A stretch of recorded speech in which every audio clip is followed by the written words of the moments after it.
وہ آئے میرے پاس کہ آپ پاکستانی ہیں؟ جی میں کہ میں پاکستانی ہوں. جی آپ جو میں یہ بات کہہ رہا ہوں یقین کیجئے وہ میرے گلے لگ کے اس کو رونا شروع ہو گیا. میں 16 دسمبر 1971 کی بات کر رہا ہوں. یہ وہ یونیورسٹی کے اسٹوڈنٹس تھے, بچے بچیاں تھیں. جی انہیں کہا جی this is not what we wanted.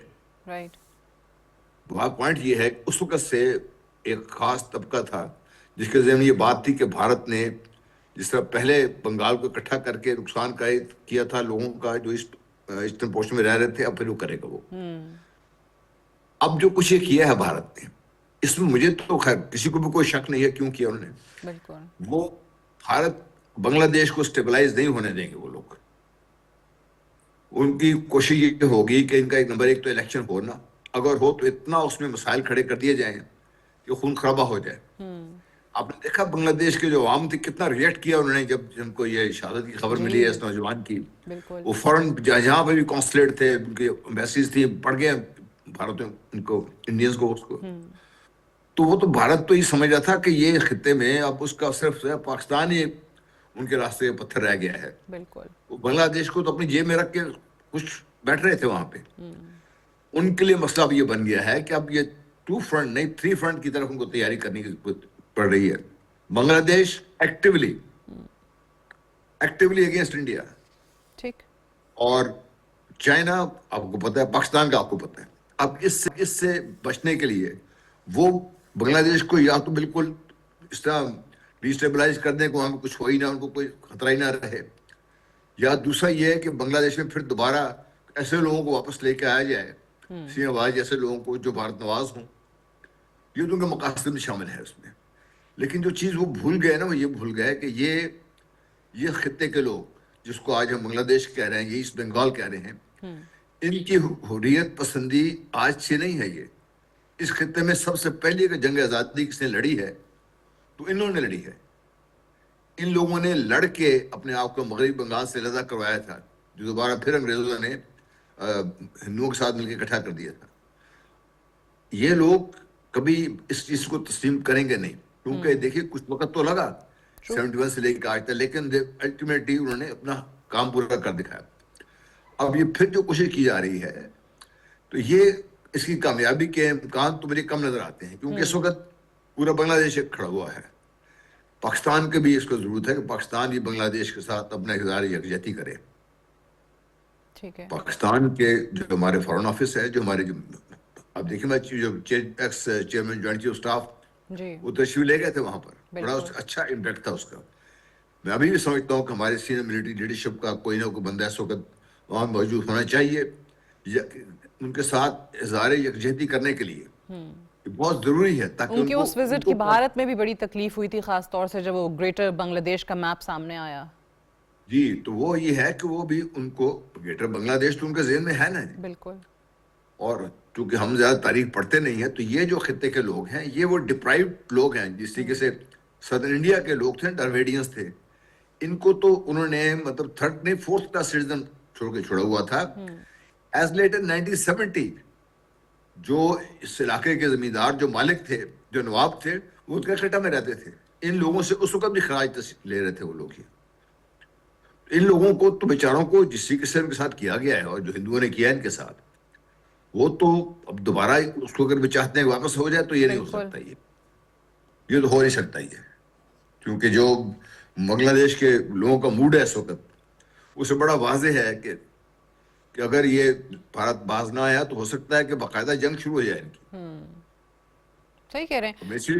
اچھا یہ اب ظاہر ہے جس طرح یہ انقلاب مونچو جیسا ایک پلیٹ فارم ہو گیا, یا پھر ان کا اپنی ایک جماعت کو رجسٹر کرانا, اتنے زیادہ سٹوڈنٹس کا پالیٹکس میں بہت متحرک نظر آنا بنگلہ دیش کے اندر, اور خاص طور سے ڈائریکٹ انڈیا کو یہ پیغام دینا کہ ہمارے معاملات میں انٹرفیرنس وہ بند کر دیں, اور اگر نہیں کریں گے تو پھر اپنی جو 7 سسٹر سٹیٹس ہیں ان کی خیر منائیں. اب یہ جو نارتھ ایسٹ انڈیا ہم دیکھتے ہیں وہاں پہ اوبیسلی ایک انریسٹ موجود ہے, بڑے عرصے کا موجود ہے, انسرجنسیز وہاں پہ ہیں.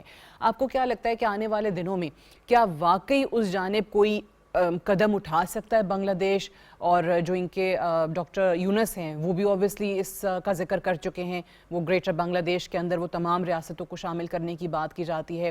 بنگلہ دیش کا چائنا کی طرف جو رجحان ہوا ہے، اب وہ وہاں پہ لال مونیر ہاٹ پہ جو ایئر بیس کو بحال کرنا ہے وہ بھی ان کو کھٹکتا ہے کہ کسی بھی ٹائم وہ کنیکٹیوٹی بند کر سکتے ہیں مین لینڈ انڈیا اور ان 7 اسٹیٹس کی۔ دیکھیے، یہ شاید آپ کے پروگرام میں بات کی نہیں کی، جب یہ بھارت نے پاکستان کے ساتھ مہم جوئی کی تھی تو ہمارے اپنے جو میرے ساتھ سرو کر رہے تھے بنگالی افسر تھے 71 میں، ان کا ایک باقاعدہ اپنے سینئر، مجھ سے وہ سینئر تھے، ان کا اپنے کورس میٹ کو یہاں پاکستان میں پیغام آیا تھا کہ اگر ضرورت پڑی تو will go and cut off this 7 sister states. جی یہ ان کے منصوبے میں شامل ہے۔ جب میں ایسے آپ کے پہلے سوال کو جواب میں یہ کہہ رہا تھا، اگر یہ باز نہ آیا تو جنگ چھڑ سکتی ہے، اور جنگ چھڑے گی اسی لیے چھڑے گی کہ ان 7 اسٹیٹ کو کاٹ دیا جائے اور بنگلہ دیش کا ڈائریکٹ لنک چائنا کے ساتھ ہو جائے۔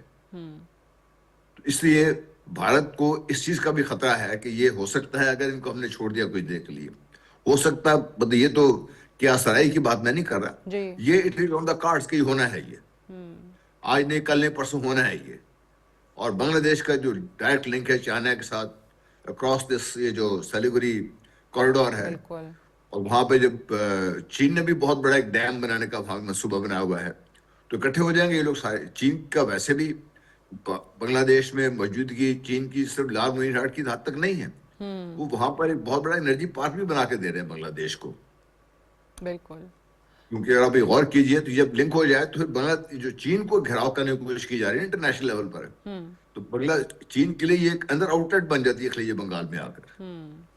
اچھا، فوری طور پہ جس دن یہ سلیگوری کوریڈور کا ذکر ہوا تھا اور یہ چائنا کی طرف سے وہاں پر وہ ایئر بیس بحال کرنے کی بات ہوئی تھی، تو آپ نے دیکھا ہوگا کہ فوراً ہی اوور نائٹ ہی انہوں نے انڈیا کی طرف سے پیغام آیا کہ ہم نے پتہ نہیں کتنی سینکڑوں کے حساب سے وہاں پہ چھاونیاں بنا لی ہیں نا، یو آر اے ملٹری مین۔ کیا اوور نائٹ اتنی بڑی تعداد میں چھاونیاں بنانا پاسبل ہے، یا اٹ واز جسٹ کہ بس ڈرانے کے لیے، سامنے والے کو پیغام دینے کے لیے ایک بلف تھا؟ ایکچولی وہ اپنا خوف دور کر رہے ہیں بھارت، اور تو nobody is fooled by this kind of stupid statement. Frankly, I'm sorry for these words national T V پہ، لیکن کون بیوقوف کس کو بنا رہے ہیں یہ لوگ؟ بنگلہ دیش کو، بنگلہ دیش کے جو خود لوگ ان کو جن کو آسام میں جن کو لے گئے تھے یہ P-70، ان کو انہوں نے شہریت تو منسوخ کر دی ہوئی ہے ان کی۔ اب وہ لوگ بھی تو ان کے ساتھ مطلب ان کے ساتھ سمپیتھیٹک نہیں رہے نا، وہ بھی تو اپنے want to come back to their home land بنگلہ دیش۔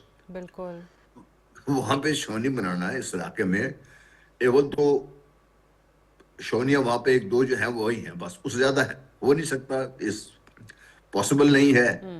وہ اپنے آپ کو صرف اپنے آپ کو ڈرانے سے ڈر رہے ہیں، بنگلہ دیش نہیں، اس وقت انڈیا ڈرا ہوا ہے۔ بالکل ٹرو۔ آپ صحیح کہہ رہے ہیں، آپ انڈیا ڈرا ہوا ہے، لیکن دیکھیں ساتھ ساتھ وہ ایکسپوز بھی ہو رہا ہے اور ان کی حرکتیں جو ہیں وہ ختم بھی نہیں ہو رہی ہیں، وہ اپنے کرتوت سے باز تو نہیں آ رہا ہے۔ ابھی ریسنٹلی ہم نے دیکھا ہے کہ مارکو روبیو جو یو ایس کے سیکریٹری آف اسٹیٹ ہیں، ان کو لکھا گیا ہے وہاں کے جو ریپبلکن کانگریس مین ہیں ان کی طرف سے کہ بھارت میں کس طریقے سے جو مذہبی آزادی کے قوانین ہیں وہ تمام مائنورٹیز کے خلاف استعمال کیے جا رہے ہیں، چاہے وہ مسلمان ہیں چاہے وہ کرسچنز ہیں۔ اب آپ کو کیا لگتا ہے کہ اس طرح کے خطوط سامنے آ رہے ہیں، یہ والا چہرہ نظر آ رہا ہے، اب ان کی سٹیٹس میں آلریڈی ہم انسرجنسیز کافی جس کا ہم ذکر کر رہے ہیں وہ موجود ہیں، نفرت ابھرتی چلی جا رہی ہے مائنورٹیز کے دلوں کے اندر جو سٹیٹ پالیسیز ہیں، کیا پاسبل ہے بھارت کے اندر سے کیسی آوازیں آ سکتی ہیں؟ کیونکہ اس وقت تو سب آوازیں دبائی جا رہی ہیں، چاہے وہ ان کا میڈیا ہے، سوشل میڈیا ہے، ان کے خلاف کوئی بات نہیں کر سکتا ہے۔ دیکھیے بھارت کے اندر جو لاوا پکا ہوا ہے نا، یہ کسی کو نہیں پھٹ سکتا ہے۔ یہ صرف یہ مائنورٹیز کا مسئلہ نہیں ہے، مسئلہ نارتھ اور ساؤتھ کا بہت بڑا مسئلہ ہے۔ جی، نارتھ میں یہ جو اپنا ایرینز اور یہ برہمن بن کے بیٹھے ہوئے ہیں، ساؤتھ میں جو ان کو ڈراویڈینز کہہ رہے ہیں، ان کو they consider them second rate citizens, اور وہ ساؤتھ میں آپ کو پتہ ہے اسلام اس وقت پہنچ گیا تھا نبی پاک کی حیات طیبہ کے دوران ہی، تو وہ بھی ان سے الگ ہونے کو تیار بیٹھے ہوئے ہیں، تو ان کا بھی ان کا کوئی کل آپس میں ملتی نہیں ہے۔ اچھا، ایک اور چیز جو بڑی مطلب میرے خیال سننے والوں کے دیکھنے والوں کی حیران کن ہوگی کہ بھارت میں اس not a Hindu majority state. Bharat میں جو ریل ہندوز ہیں یا ان کے ڈسینڈنٹس ہیں، they're not more than 20-25%. باقی جتنے بھی لوگ ہیں ان کو زبردستی ہندوؤں کا لبادہ پہنا کے اس میں شامل کیا گیا ہے تاکہ ہندو میجورٹی اسٹیٹ دکھائی جا سکے. اگر آج بھی سینسس کرائیں گے 2024 میں سینسس ہوا تھا ان کا, اس کے رزلٹ ہی نہیں انہوں نے پبلش کیے.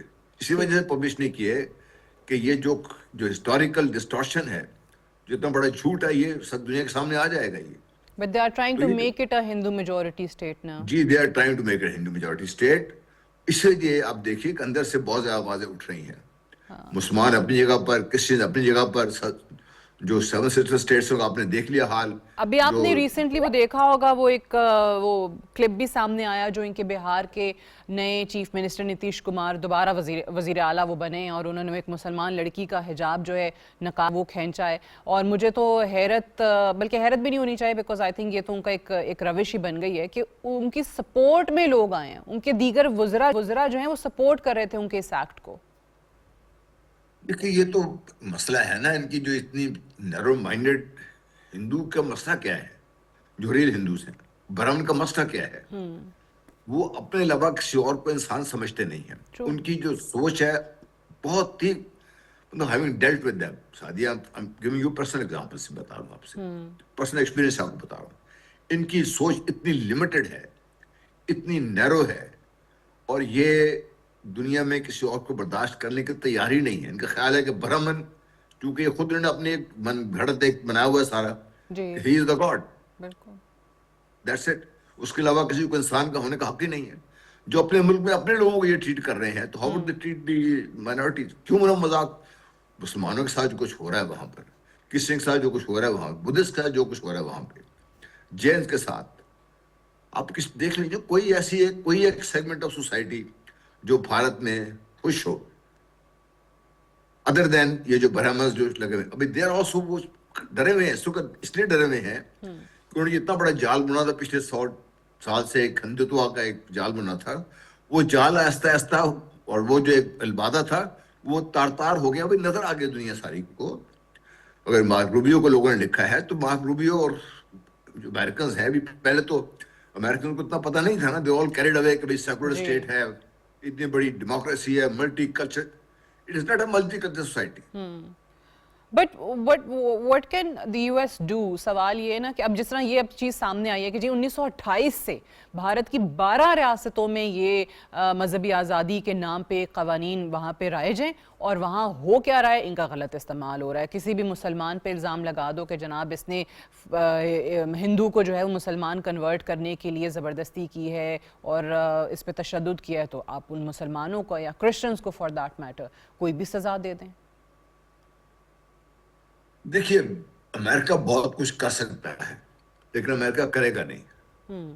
اگر امریکہ آج بھارت سے پیچھے ہٹ جائے, ہاتھ اٹھا لے اپنا, اب دیکھیے گا کہ it will not take long, ہماری زندگی میں شاید نہ ہو, لیکن یہ it's not a matter of کہ بھائی اگر صدیوں کی بات نہیں ہے, it's a matter of years before Bharat actually dish integrates.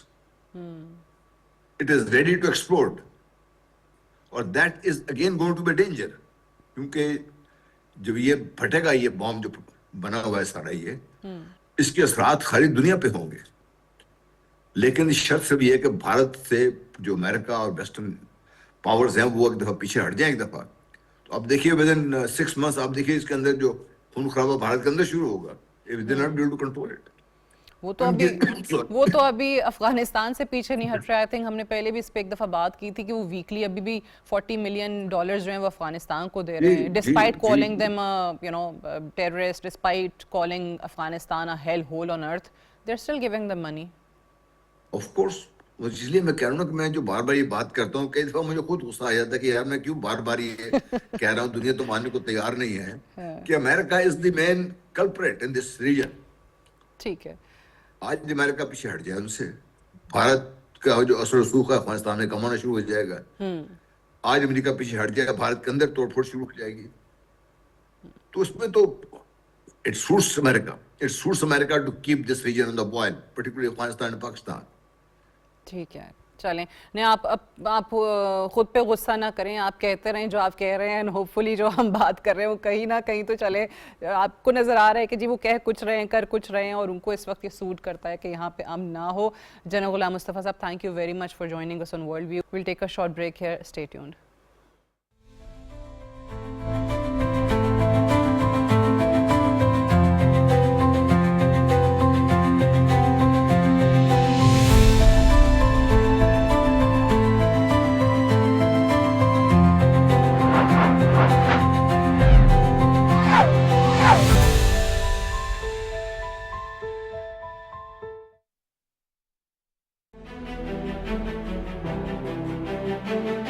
ذیابیطس یا شوگر ایک دائمی مرض ہے جس میں جسم خون میں گلوکوز کو مناسب طور پر استعمال یا کنٹرول نہیں کر پاتا. اس کی بنیادی وجہ انسولین کی کمی, اس کی خرابی یا اس کے اثر میں رکاوٹ ہے. انسولین لبلبا بناتا ہے اور یہی خون میں گلوکوز کی سطح کو متوازن رکھتی ہے. ذیابیطس کی دو بڑی اقسام ہیں. ٹائپ 1 جسم انسولین بالکل پیدا نہیں کرتا. ٹائپ 2 انسولین تو بنتی ہے لیکن مؤثر طور پر اپنا کام نہیں کرتی. یہ اکثر مناسب غذا, باقاعدہ ورزش اور ادویات سے قابو میں آ جاتی ہے. پاکستان ذیابیطس کے مریضوں کی تعداد کے لحاظ سے دنیا میں تیسرے نمبر پر ہے اور ہر 4 میں سے ایک پاکستانی اس بیماری کا شکار ہے. اس کے نمایاں اسباب میں موٹاپا, غیر متوازن غذا, زیادہ میٹھا اور چکنائی کا استعمال, ورزش کی کمی, کزن میرجز اور دیگر موروثی عوامل شامل ہیں. اہم علامات میں بار بار پیاس لگنا, غیر معمولی بھوک, وزن میں کمی, تھکاوٹ, نظر کی کمزوری اور زخموں کا دیر سے بھرنا شامل ہے. بروقت تشخیص, صحت مند غذا, میٹھی اور چکنائی والی اشیاء سے پرہیز, روزانہ ورزش, چہل قدمی اور باقاعدہ شوگر ٹیسٹ, یہ عوامل آپ کو ذیابیطس کے خطرات سے محفوظ رکھ سکتے ہیں. محتاط رہیں, محفوظ رہیں.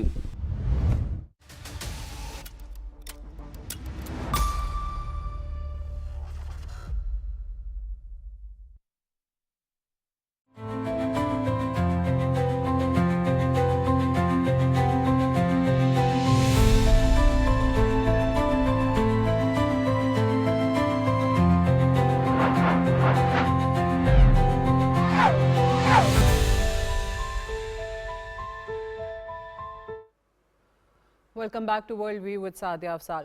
فلسطین میں غزہ کے رہائشی محمد نصر, لینا اور غازی, 2 ان کے بچے, ان کا ایک سٹیٹمنٹ میں آپ کے سامنے رکھتی ہوں جس میں کہتے ہیں کہ میں 2 بار بہت قریب سے بمبارڈمنٹ سے, بمباری سے بچا کے اپنے بچوں کو اس شیلٹر میں لے کر آیا, اس پناہ میں لے کر آیا.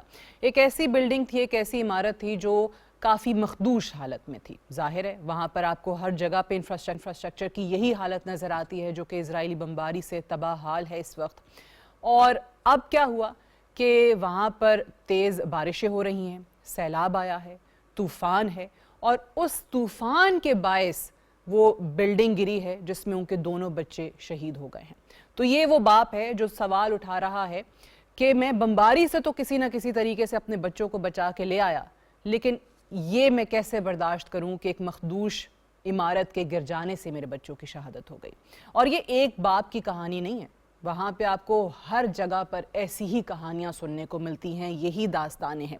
غزہ میں سردیوں کی بارشیں ہو رہی ہیں, ہم سب جانتے ہیں کہ وہاں لوگ عارضی کیمپس میں رہنے پر مجبور ہیں. شیلٹر جو ان کو دیے جا رہے ہیں وہ بھی کم ہیں. کیوں؟ کیونکہ اسرائیل کی بربریت ابھی بھی جاری ہے. وہاں پر باقاعدہ طور پہ جو آرگنائزیشنز کام کر رہی ہیں ان کو جانے نہیں دیا جاتا, ان کو روک لیا جاتا ہے, خوراک نہیں پہنچنے دی جاتی, شیلٹر نہیں پہنچنے دیے جاتے. خوراک کی کمی کے باعث, بھوک کے سبب اور ان سردیوں سے اور اس سردی کی بارش سے آنے والے سیلاب کے سبب آپ سوچیں کتنی شہادتیں ہو رہی ہیں. اب ایسا بھی نہیں ہے کہ یہ پتہ نہ ہو کہ بارشیں ہونی ہیں یا موسم جو ہے وہ ایسا ہو جائے گا. ایمنسٹی انٹرنیشنل کی ایک رپورٹ سامنے آئی ہے جس میں ان کی سینئر ایک ایڈوائزر ہیں اور انہوں نے یہ بات لکھی ہے کہ یہ جو سانحات ہو رہے ہیں اس کو آپ صرف ایکسیڈنٹ نہیں کہہ سکتے, آپ اس کو یہ نہیں کہہ سکتے کہ یہ بارشوں کی وجہ سے یا خراب موسم کی وجہ سے ہو گیا. This was utterly preventable, tragedy. یہ انہوں نے کہا ہے. یعنی اس کو آپ پریونٹ کر سکتے تھے, اس کو آپ روک سکتے تھے اگر آپ باقاعدہ وقت پہ وہاں پر شیلٹرز پہنچاتے, آپ وہاں پر کھانے پینے کی اشیاء پہنچاتے, لوگوں کو محفوظ مقامات پر لے جاتے. لیکن ایسا نہیں ہوا کیونکہ اسرائیل نے ایسا وہاں کرنے کی اجازت نہیں دی. اور ابھی بھی سیز فائر کے باوجود ہم دیکھتے ہیں کہ کتنی وائلیشنز ہو چکی ہیں, کتنی خلاف ورزیاں ہو رہی ہیں, کتنی عمارتوں کو نشانہ بنایا گیا ہے, کتنے لوگوں کو شہید کیا گیا ہے, کتنے گھروں کو گرایا گیا ہے. بٹ یہ سلسلہ جاری ہے. اسی پہ ذرا بات کرتے ہیں. ہمیں جوائن کر رہے ہیں ڈاکٹر منور حسین جو کہ ماہر ہیں انٹرنیشنل ریلیشنز کے. بہت بہت شکریہ ڈاکٹر صاحب فار جوائننگ اس. انفارچونیٹ ہے ہم جب سے وہاں پر یہ سلسلہ جاری تھا بمباری کا بھی اسرائیل کی طرف سے, باقاعدہ سیز فائر سے پہلے بھی ہم اس پہ بات کیا کرتے تھے کہ اس پہ کیوں انٹرنیشنل کمیونٹی خاموش ہے, کیوں کچھ نہیں ہو رہا ہے, کیوں اتنے بچوں کی, عورتوں کی, سب کی شہادتیں ہو رہی ہیں. اور اب جب سب نے سکھ کا سانس لیا تھا, عالمی برادری اس پہ بڑے ایک دوسرے کو مبارکبادیں دے رہی تھی کہ یہاں پر امن آ گیا ہے اور سیز فائر ہو گیا ہے, اس کی وائلیشنز بھی ہو رہی ہیں تو سب خاموش ہیں. اور وہاں پر اب یہ جو سیلاب سے, بارشوں سے پیدا ہونے والی صورتحال ہے, اس کا ذمہ دار کون ہے ڈاکٹر صاحب؟ سعدیہ افضال, پہلے تو بہت شکریہ آپ نے پروگرام میں مدعو کیا. دیکھیں 3 کانسیپٹس ہیں انٹرنیشنل پولیٹکس میں. ایک ہے وار, دوسرا کرائسس اور تیسرا کانفلکٹ. جب کانفلکٹ مینیج نہیں ہوتا تو کرائسس کی شکل اختیار کرتا ہے, اور جب کرائسس مینیج نہیں ہوتا تو وار کی شکل اختیار کرتا ہے. تو غزہ کے اندر وار کسی حد تک مینیج ہوئی ہے, crisis is still there, conflict is still there. اور جب تک 2 ریاستی حل مکمل طور پہ نہیں سامنے آتا, جب تک فلسطینی خود مختاری انہیں نہیں مل جاتی جس کا یروشلم کیپٹل ہو, جب تک یہ مسئلہ حل نہیں ہوگا. انٹرنیشنل پولیٹکس میں ایک جو دردناک بات ہم سامنے لا رہے ہیں, جس کو ریئلسٹ نے بارہا جس کا اظہار کیا ہے کہ جہاں پہ موریلٹی کوئی نام کی چیز نہیں ہوتی اور موریلٹی کو استعمال کیا جاتا ہے to justify the realist action. اور وہ یہ کہ اس وقت انٹرنیشنل پولیٹکس جو آرڈر ہے وہ ڈس آرڈر میں تبدیل ہوتے نظر آ رہا ہے. اور اس کی ایک بہترین مثال غزہ کا کرائسس ہمارے سامنے ہے, یوکرین کی جنگ ہمارے سامنے ہے. اس کے علاوہ جو کچھ بنگلہ دیش میں ہوا اور جو کچھ دنیا کے مختلف حصوں میں ہمیں نظر آ رہا ہے, ان دا کیس آف افغانستان, وہ بھی ہمارے سامنے ہے بالکل. اور پھر بدقسمتی یہ کہ جو ملک تکڑا ہے, جو ریئلسٹ کہتے ہیں اس انارکک ورلڈ میں سروائیول آف دا فٹیسٹ کے کانسیپٹ کے مطابق, کہ جو تکڑا ہے اور جو علاقے قبضے کر لے وہ علاقے اس کے ہیں. اور یہی ماجرا غزہ کے کیس میں نظر آ رہا ہے. یعنی وال اسٹریٹ کی یہ سٹوری جس میں وہ رائزنگ سن کی بات کر رہے ہیں, اس پروجیکٹ کی جس میں جیرارڈ کوشنر اور اسٹیو وٹکاف لگے ہوئے ہیں, جہاں پہ $105 بلین کا پروجیکٹ ہوگا اور یہ ایک نیو بیچ سٹی کے طور پہ اپنایا جائے گا. پہلے خان یونس اور بعد میں غزہ کے باقی شہر بھی اس میں شامل ہو جائیں گے. کتنا افسوسناک ہے. کیا فلسطینینز یہ چاہتے ہیں؟ اور اگر فلسطینینز یہ نہیں چاہتے تو دوسری صورت کے اندر تو یہ ان کی سوورینٹی اور جو principle of right of self determination ہے, جو کہ اہم پرنسپل ہے یونائٹڈ نیشن کے چارٹر کا, اس کا کیا بنے گا؟ اور اگر وہ نہیں ہے اور بین الاقوامی ادارے یہاں پہ اپنا کام نہیں کر پا رہے تو پھر دوسری صورتحال کیا ہوگی؟ تو اسی تناظر میں آپ دیکھیے پلان کون سا پروجیکٹ یہ پیش کر رہے ہیں, کس کے لیے بنا رہے ہیں, بیچ سٹی بنانے کے خواب کس کو دکھا رہے ہیں؟ جن کا شہر ہے, جن کا ملک ہے, جن کی ریاست ہے, ان کو آپ شہید کرتے جا رہے ہیں, ان کو آپ ختم کرتے جا رہے ہیں, اور ان کو کہتے ہیں کہ جی چلے جاؤ دوسرے ممالک میں پناہ لے لو. وہاں سے باہر سے کس کو لا کے دکھانا ہے آپ نے beach city? Riviera of the Middle East آپ کو یاد ہوگا پریزیڈنٹ ٹرمپ نے منصوبہ پیش کیا تھا. سعدیہ فرینکلی اسپیکنگ میں آپ کو بتاؤں یہ منصوبہ کبھی کامیاب نہیں ہوگا.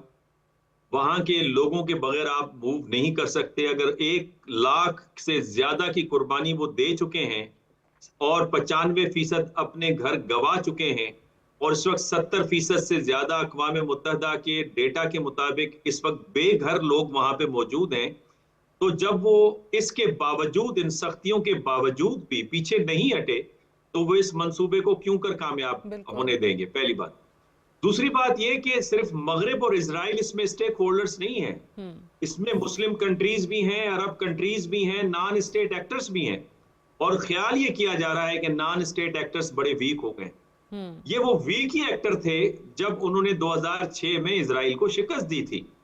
یہ وہ ویک ہی ایکٹرز تھے جنہوں نے جب داعش کو شکست دیا تھا جب ان کا وجود نہیں تھا. اب تو ان کا وجود موجود ہے.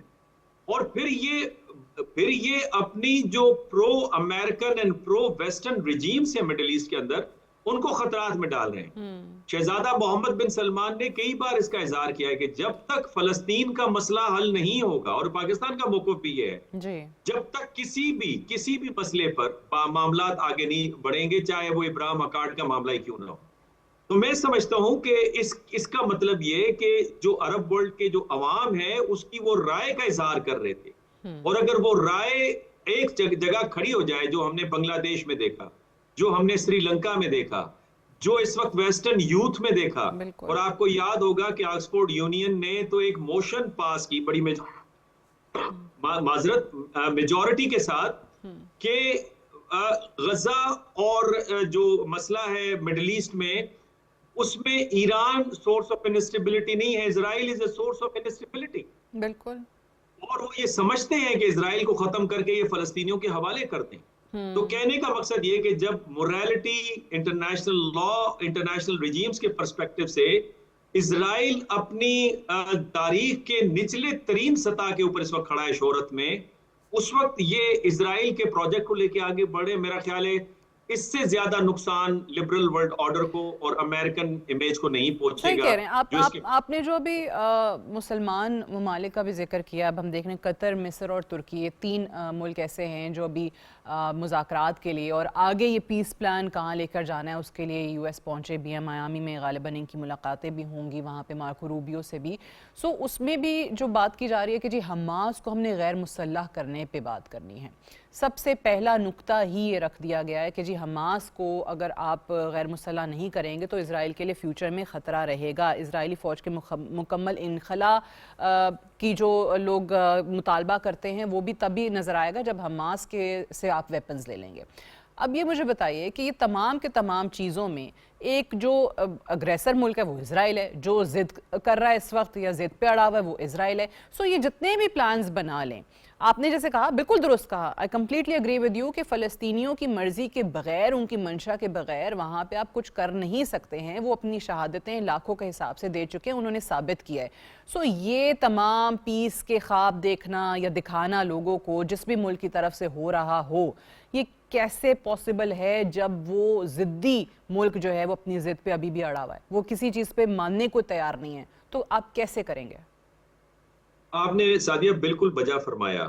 سوال تو یہ پیدا ہوتا ہے کہ کیا حماس نے 6 سوورن نیشنز کے اوپر حملہ کیا 6 مہینے اور سال کے اندر, یا وہ اسرائیل وہ ملک تھا جس نے تونیزیا, لیبنان, سیریا, یمن, عراق, ایران, اس نے حملہ کیا, اور جس نے زیادہ حملے کیے اور خود مختاری کو پامال کیا, جس کے موساد کا نیٹ ورک, کبھی دنیا کی تاریخ میں یہ نہیں ہوا کہ جس کے نیٹ ورک نے پولیٹیکل لیڈرشپ کو ٹارگٹ کیا, یہاں تک کہ سفارتکاروں کو ٹارگٹ کیا, یہاں تک کہ اقوام متحدہ کے کارکنوں کو ٹارگٹ کیا, یہاں تک کہ انٹرنیشنل جو جرنلزم کرتے تھے ان کو ٹارگٹ کیا, اسکولز اینڈ ہاسپٹلز تک نہیں چھوڑے.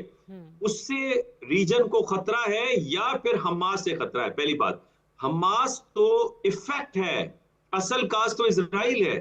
اگر جوشوا کی کتاب کے مطابق وہ اپنے عقیدے کے مطابق اسرائیل کے قیام کے پیچھے نہ جاتے, اور اگر امریکن شے اور ویسٹرن ممالک کی ان کو شے نہ ہوتی, جو کہ اب جس سے وہ پیچھے ہٹ رہے ہیں اور آئندہ پیچھے ہٹیں گے, اور میں پریڈکٹ کیے دیتا ہوں 2027 بڑا سیریس سال ہوگا اسرائیل کے لیے, بیکاز پریزیڈنٹ ٹرمپ کی جو نیو اسٹریٹجی ہے, پالیسی, اس کے اندر انہوں نے واضح کیا ہے کہ اب امریکہ کی اجارہ داری فقط نہیں رہے گی, اور ریجنل چیمپئنز کی بات کی ہے. تو ریجنل چیمپئن تو پاکستان اور سعودی عرب کا ڈیفنس پیکٹ ہو چکا ہے, اور یہی وجہ ہے کہ اسرائیل بھارت کے ساتھ نیکسس بنا کے افغانستان کے ذریعے جو کھیل کھیل رہا ہے اس کی ہمیں اچھی سمجھ ہے.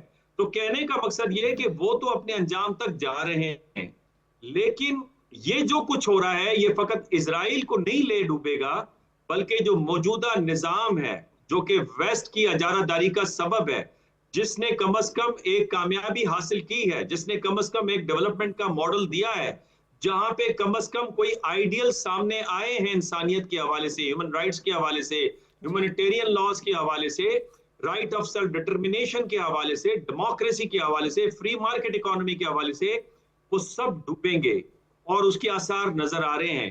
مجھے لگتا یہ ہے کہ چائنا اور رشیا اور الٹرنیٹو پاورز کو کچھ کرنے کی ضرورت نہیں ہے. یہ نظام اپنے پاؤں پہ خود ہی کلاڑی مار کے نیچے گرنے لگا ہے. اور مجھے مارکس کی وہ پریڈکشن اور انالیسز یاد آتی ہے کہ جو کیپٹلسٹک سسٹم ہے یہ ایک ایکسپلائٹیٹو سسٹم ہے, لہٰذا یہ سیلف ڈسٹرکٹیو سسٹم ہے. تو یہ جتنا نظام ہے وہ سیلف ڈسٹرکشن کی طرف جا رہا ہے, اور اس کا سبب بدقسمتی سے اسرائیل ہے جو کہ یورپ سے باہر کا ہے, اور یورپینز اسے اب تک اپنی ایکسٹینشن سمجھ رہے ہیں. وہ ایکسٹینشن نہیں, ان کے لیے میں سمجھتا ہوں ناسور ہے اس وقت. That's true. یہ جب یہ 20 نکاتی پلان سامنے آیا جس کو obviously پیس پلان کہا گیا, پریزیڈنٹ ٹرمپ کا کریڈٹ بھی لیا گیا کہ ایک اور جنگ رکوا دی یا سیز فائر وہاں پہ کروا دیا, تو اس وقت انیشلی جب یہ بنجامن نیتن نے اعلان کیا تھا, سو a lot of his own cabinet ministers were very unhappy about it. جو خاص طور سے جو ایکسٹریمسٹ مائنڈ سیٹ کے لوگ ہیں انہوں نے کہا تھا یہ تو ایسی بھی چیزیں اس میں آ گئی ہیں کہ یہ تو حماس کے فائدے میں جا رہی ہیں. پھر دوسری چیزیں اس میں ایسی تھی, دوسری سائڈ کا جو تجزیہ تھا وہ یہ تھا کہ اس میں بہت ساری ایسی چیزیں ہیں جو حماس کبھی اگری ہی نہیں کریں گی. But I think Hamas called their bluff. They also might have thought کہ شاید یہ چیز حماس اگری نہیں کرے گی اور سیز فائر ہمارا کبھی ہوگا ہی نہیں اور ہمیں کھلی آزادی مل جائے گی, چھوٹ مل جائے گی, ہم اپنی طرف سے یہ کاروائیاں جاری رکھیں گے. اب وہ سیز فائر کرنا پڑا بیکاز حماس اگریڈ, بٹ اس کے بعد وائلیشنز بھی نظر آ رہی ہیں. اب وہ ممالک اور خاص طور سے سپر پاور امریکہ جنہوں نے پلان تو بنا دیا, جو سیز فائر بھی انہوں نے چلیں وہ کہتے ہیں کہ جی کروا دیے, وائلیشنز پہ کوئی نہیں بول رہا ہے. یونائٹڈ نیشنز جیسے ادارے کے اس کے ذیلی اداروں کی بلڈنگز پہ حملے ہو جاتے ہیں وہاں پہ, اور یہ کہا جاتا ہے کہ جی انہوں نے ہمارے وہ میونسپلٹی چارجز جو ہیں نا وہ نہیں دیے تھے تو اس وجہ سے یہاں پر ریڈ کرنی پڑی ہے. اب یہ ایسے ممالک جو تمام تر طاقت, تمام تر پاور رکھنے کے باوجود وہاں پہ شیلٹرز, ٹینٹس, خوراک وہ نہ جانے دے سکیں, وہ نہ پہنچا سکیں, وہ باقی کام کیسے کریں گے ڈاکٹر صاحب؟ نہیں, بالکل آپ نے بجا فرمایا. دیکھیے نا, امریکہ اور ویسٹرن ورلڈ اب کچھ نہیں کر سکتے because America is not the only power in the world. جب تک سارے rising power, centres of powers اور انکلوڈنگ ریجنل اسٹیک ہولڈرز ایک پیج پر نہیں ہوں گے تو یہ پیس نہیں چل پائے گا. دوسرا یہ کہ اسرائیل پہ اب قدغنے لگانے کا وقت آ گیا ہے, اور یہی وجہ ہے کہ ویسٹ کے اندر جو نوجوان ہیں مور دین 90% وہ یقین رکھتا ہے کہ اسرائیل کا جو جسٹیفیکیشن ہے وہ اب ایلیمینیٹ ہو گئی ہے. تیسرا یہ کہ نیتن یاہو اپنے پیٹی انٹرسٹ کے لیے to remain in power for a longer period of time, انہیں وار چاہیے, پیس نہیں چاہیے. اور ان کی ایک پالیسی ہے, پالیسی آف میسو ریٹیلیشن, اور انہوں نے یہ باور کرانے کی کوشش کی ہے مغرب کو, اور مغرب کے کچھ سفیر جس میں امریکہ کے سفیر بھی موجود ہیں اسرائیل کے اندر, ان کا بھی یہ ماننا ہے کہ یہ اسرائیل جنگ اپنے لیے نہیں ویسٹرن کرسچن سیولائزیشن کے لیے لڑ رہا ہے, اور یہی عقیدہ ہے کرسچن رائٹ موومنٹ کا. اور اسی عقیدے کی غلطی کو چارلی کرک نے فیل کر لیا تھا, ریئلائز کر لیا تھا, اس کو بعد اس کی ٹارگٹ کلنگ ہوئی تھی. اور یہی بات کارل ٹکرسن جو بہت زیادہ دائی تھے اسرائیل کے, اب وہی یہ بات کر رہے ہیں. تو کہنے کا مقصد یہ کہ اب سوچنا یہ ہے, اصل میں کاسٹ بینیفٹ انالیسس یہ نکالنی ہے کہ اسرائیل کو جو سپورٹ ہے یا ریکگنیشن ہے وہ فائدہ دے گی, یا پھر اس وقت ریجن کے امن, سلامتی اور معاشی خوشحالی کے لیے اور دنیا کے امن اور سلامتی کے لیے ضروری ہے کہ اب اسرائیل کو زنجیریں ڈالے جائے. اور یہ جو جینوسائڈ ہوا ہے, انٹرنیشنل لا کی وائلیشن ہوئی ہے, جہاں پہ آئی سی جے اقوام متحدہ کو پس پش ڈالا گیا ہے, اور جہاں پہ دوست ممالک جو ہیں خود اسرائیل کے, انہیں مشکل حالات سے انہیں درکار کروایا گیا ہے. تو اب کرنا کیا ہے؟ میں تو ہمیشہ کہتا ہوں کہ دو روگ اسٹیٹس ہیں, اور انفارچونیٹلی دونوں اسٹریٹجک پارٹنرز ہیں امریکہ کے, اور بدقسمتی سے امریکہ نے کہا کہ یہ ریجنل چیمپئنز ہیں اور یہ ریجن کے اندر امن و امان قائم کریں گے اور امریکن مفادات کو آگے لے کے جائیں گے. اور دونوں نے ہی امریکہ کے تاثر کو, امریکہ کی اجاراداری کو اور امریکہ کے اثر و رسوخ کو برباد کیا ہے. جی, net security stabilizers were not so much stabilizers after all, وہ انہوں نے خود ہی ثابت کیا ہے. مجھے لاسٹلی بتائیے گا کہ ہم اسرائیل کے حوالے سے یہ بھی بات کرتے ہیں کہ جناب ان کے بہت زیادہ لوگ خاص طور سے جو امریکہ ہے یا دیگر پاورفل کنٹریز ہیں، یورپین کنٹریز ہیں، ان میں آپ کو ان کی لابیز نظر آتی ہیں. آئی ووڈ ناٹ کال دم جوش لابیز بیکاز بہت سارے جوز جو ہیں وہ اصل جو یہودی ہیں وہ آج بھی فلسطین کے حق میں آپ کو آواز اٹھاتے ہوئے نظر آتے ہیں. یہ زائنسٹ لابیز ہیں جن کا قبضہ ہے، جہاں پہ کارپوریٹ ورلڈ پہ قبضہ ہے. کیا امریکہ اس چنگل سے واقعی جان چھڑا سکتا ہے اور اسرائیل پہ اتنا دباؤ لا سکتا ہے، یا کوئی اور یورپی کنٹری اس وقت جو آپ کو ان کے ساتھ کھڑا ہوا دکھائی دیتا ہے؟ دیکھیں، پریزیڈنٹ ٹرمپ کا جو جیتنا ہے یہ اسی طرف نشاندہی ہے. جو ایپیک لابی ہے اس کے بارے میں پریزیڈنٹ ٹرمپ نے ابھی جو ہنوکا کا سیلیبریشن کی وائٹ ہاؤس میں، جس میں انہوں نے یہ بھی اظہار کیا کہ وہ پہلے جوئش امریکن پریزیڈنٹ ہیں، اور غالباً یہی وجہ تھی کہ انہوں نے بائبل پہ قسم نامہ نہیں اٹھایا. انہوں نے اس بات کا خود اظہار کیا کہ ایپیک بہت حد تک کمزور ہو گئی ہے. ٹھیک ہے. بلکہ جو پریزیڈنٹ ٹرمپ کی جو میگا کانسٹیٹوئنسی ہے، جس میں اینا کیسپیرین ہے، جس کے اندر کارل ٹکرسن ہے، جس کے اندر کرسٹینا امان پور ہیں، یہ وہ سارے لوگ ہیں جو کہ اب ڈیمانڈ کر رہے ہیں کہ جناب جو بھی کانگریس مین اپنی کمپین کے لیے ایپیک سے فنڈنگ کرے گا ہم اسے ووٹ نہیں کریں گے. اور یہی وجہ ہے کہ کچھ کانگریس مین نے ایپیک کی جو فنڈنگ ہے اسے لینے سے انکار کیا ہے. اور یہی آپ کو لگ رہا ہے وجہ کہ آلریڈی وہاں پہ یہ لابی جو ہے وہ کمزور ہونا شروع ہو گئی. Unfortunately I run out of time here. Doctor Munawar Hussain صاحب، thank you very much for joining us on world View. Short break ہے، بریک سے آپ جب واپس آئیں گے تو دیکھ سکیں گے ہمارا ایڈیٹوریل سعدیہ اسٹیک.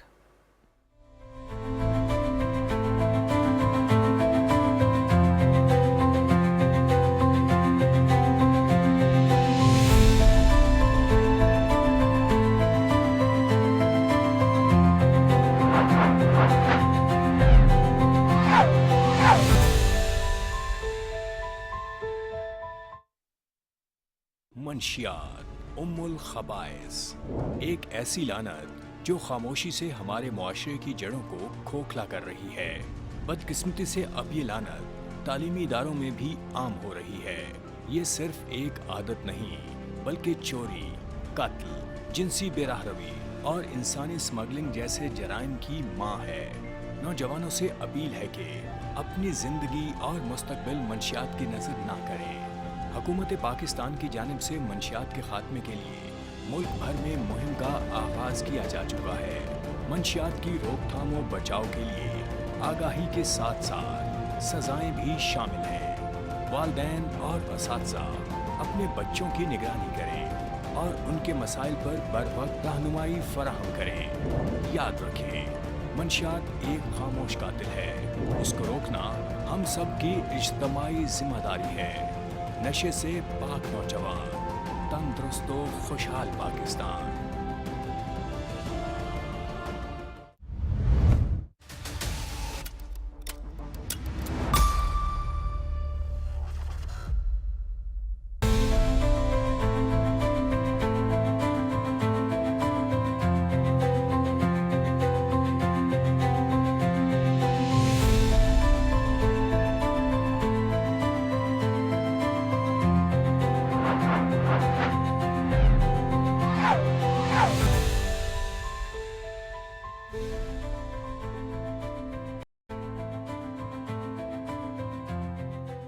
ایک بار پھر بنگلہ دیش میں نئی جنم لینے والی صورتحال نہ صرف پاکستان بلکہ دنیا بھر کے اخبارات اور میڈیا کے لیے توجہ کا مرکز بن چکی ہے.